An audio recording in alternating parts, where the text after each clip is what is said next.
పాకిస్తాన్ ఉగ్రవాద శిబిరాలపై భారత సైన్యం చేసిన దాడిని బీఆర్ఎస్ ఎమ్మెల్సీ కల్వకుంట్ల కవిత స్వాగతించారు.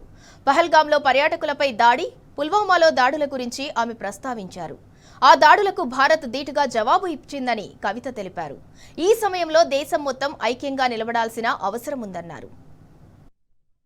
మన భారత సైన్యం ఏదైతే పాకిస్తాన్ ఉగ్రవాద శిబిరాల మీద దాడి చేసిందో దాన్ని నేను మనస్ఫూర్తిగా స్వాగతిస్తా ఉన్నాను.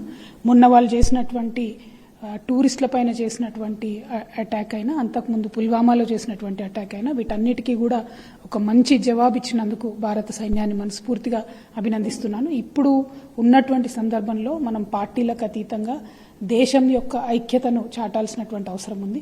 అటువంటి సందర్భంలో ప్రతి ఒక్కరం కూడా భారత సైన్యానికి అండగా నిలబడాలి, వారి ధైర్యాన్ని మెచ్చుకోవాలి, వారి కుటుంబాలకు అండగా నిలబడాలి. అట్ ద సేమ్ టైం మొన్న టెర్రర్ అటాక్లో చనిపోయినటువంటి కుటుంబాలందరికీ కూడా నేను ప్రగాఢ సానుభూతిని తెలియజేస్తూ దేశమంతా మీతో ఉందని మరొకసారి చెప్తున్నాను. జై హింద్, జై తెలంగాణ.